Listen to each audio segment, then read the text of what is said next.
Oui, Monsieur le Président.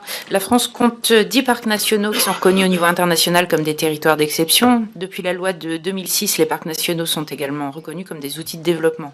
Ils accompagnent les acteurs socio-économiques, suivent des mesures compensatoires et soutiennent le développement de filières d'excellence. En tant que députée de Haute-Marne, je suis tout particulièrement attentive à ces projets et aux coopérations qui s'y développent, puisque les départements de Haute-Marne et Côte d'Or accueilleront, j'espère, très prochainement, le 11e parc national des forêts de Champagne et Bourgogne.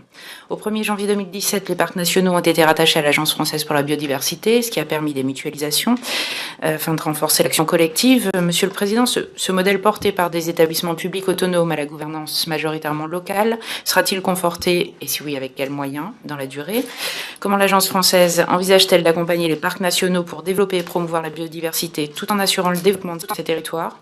Enfin, à l'heure du dérèglement climatique et de l'impérieuse nécessité d'inventer de nouveaux équilibres entre enjeux économiques et environnementaux, comment l'AFB et les parcs peuvent-ils inspirer une plus large transition écologique?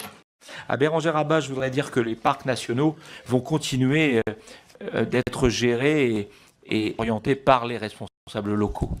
Je crois que l'AFB n'a pas, et j'en parlerai tout à l'heure pour le dossier du Tréport, vocation à se substituer aux acteurs locaux. Ce serait une démobilisation de leur part totale, et donc ça n'est pas l'esprit de l'agence. Peut-être en complément sur les parcs nationaux, dire que donc l'idée du rattachement, c'est vraiment de se mettre en synergie et d'aller plus loin dans les actions en commun. Hein, ça veut dire que, alors, on est en train de finaliser la convention de rattachement qui sera présentée à nos conseils d'administration au mois de mars et à nos comités techniques et qui fixe en fait notre ambition.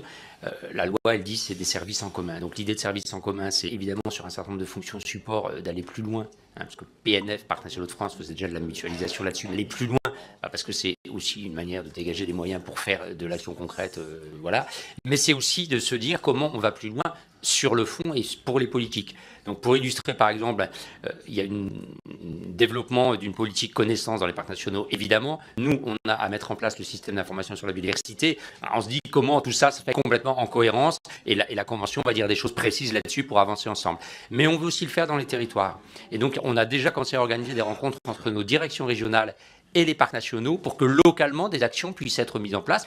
Ça peut être de la police, parce que par exemple sur les parcs nationaux font aussi des actions de police, on peut le faire aussi, mais ça peut être aussi sur des actions de connaissance, et il y a aussi l'idée donc que sur les territoires, nos équipes puissent mener des actions en commun sur tel ou tel domaine. Donc c'est vraiment essayer de donner du sens au rattachement pour pas être justement que dans l'administratif et dans le gain sur les fonctions de support.